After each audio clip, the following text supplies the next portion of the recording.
In the beginning, it was not being recognized that women were farmers or were agriculturalists. I would say to my mother, "You were a feminist." "Oh, no, absolutely not." And I said, "Mother, Dad went off to World War II. You were running the farm. I was over 2 years old before my father saw me." And so she was running that operation.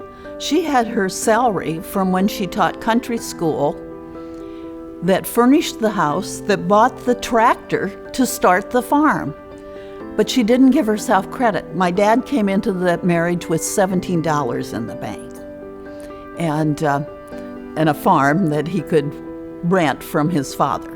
So but she never gave that credit. She was the first married teacher in her school district.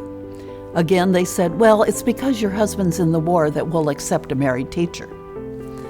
Later, I realized that when I started teaching, I was only the second teacher to ever be pregnant and teach in the school district. And they allowed me to stay in the entire time. The first woman was the PE teacher, and they made her quit at the semester. And she had to coach and conduct her classes from the stage instead of on the floor with the kids, and afraid she might get hurt. But in my case, they let me stay. So that was kind of an interesting time. So, we as women, we'd have and I didn't do this, but the chicken egg money and the cream money my mother had. So that would be the spending money. And in my case, the first time I really felt that I was accepted as a woman in agriculture was on the Dean's Advisory Board at Iowa State. The College of Ag, the men who were there were willing to talk about markets, about production, livestock, crops particularly. And I could talk that language with them, and they accepted it. And that was such an interesting feeling, to have men who said, "Oh, you understand this," and I was a part of that movement of bringing women into the agriculture and on appointments.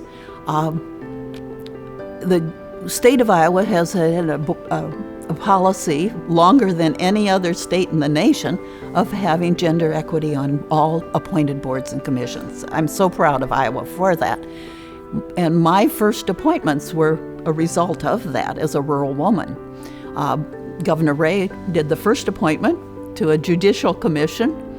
The second one was by Branstad, and he was looking for somebody in north central Iowa, had to be rural, in that case had to be a Republican. So there were all these criteria.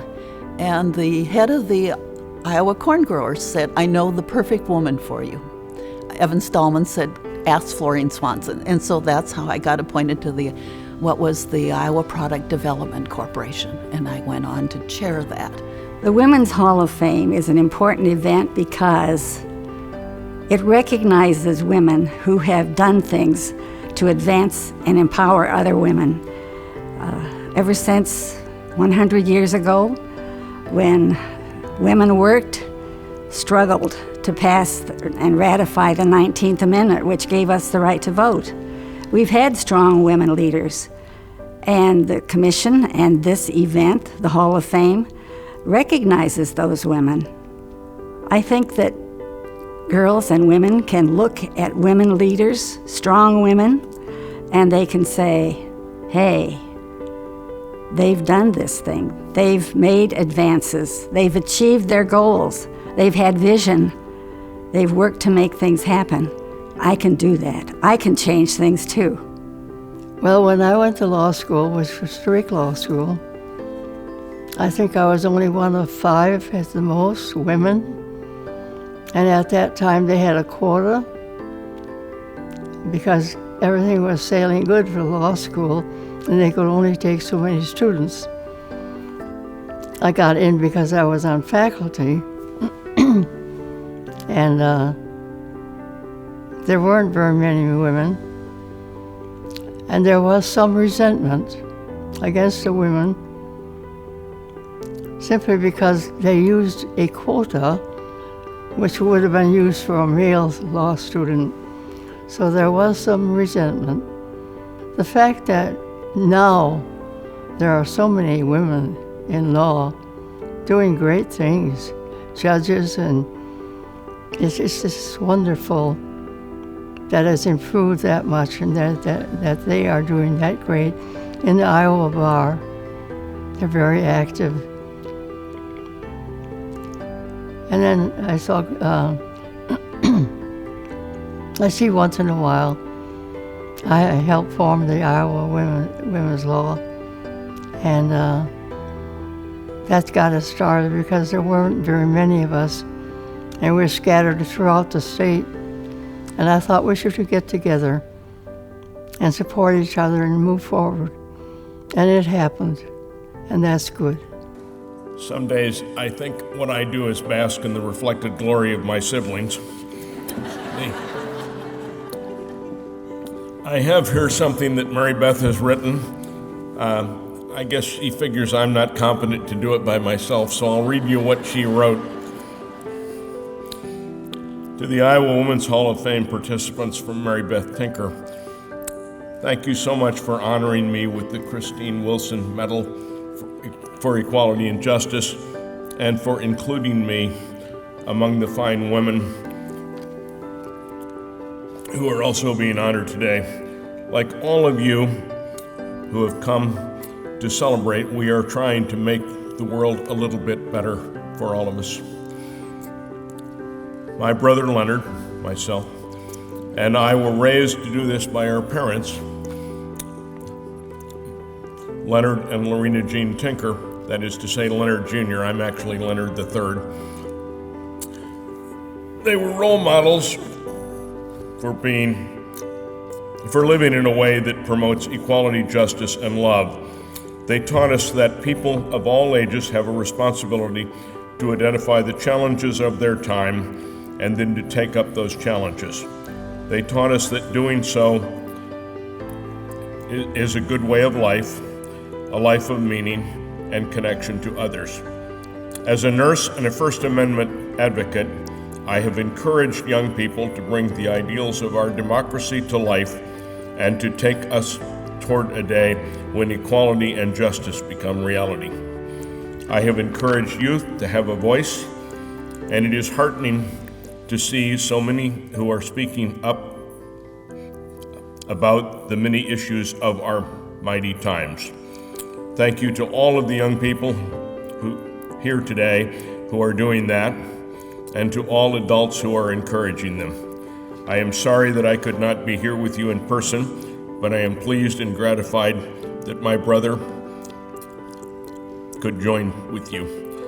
Thank you to the Iowa Department of Human Rights and the Iowa Commission on the Status of Women for including me in your important work. Well, Judge Klotz and I have been friends for almost 25 years, and I am thrilled for her to receive this honor. We have done many, many things together through church and through legal organizations and at the courthouse. She's been a great mentor and role model to me, and I'm just delighted that she's receiving this honor. And I'm particularly excited to see someone who is a true professional. There's nothing political about her receiving this honor. She's one of these people that has kept her head down all these years, worked hard, very hard, overcome extreme challenges. When she was in law school, she was the only female. Her husband died suddenly while she was in law school when she was 8 months pregnant. She persevered. She kept going. She has always been very conscious of the people whose money she was managing in her work as a trust, managing trusts and estates in the court system, and also the guardianships and conservatorships that she managed for years. So she would see some of these young people grow up. She would see some of these at-risk elderly people, and she took care of them like her own family and took care of their money like it was her own own money. There was no monkey business with any of the lawyers, and you knew what to expect when you went into her courtroom. You better have things in order and know what you were doing.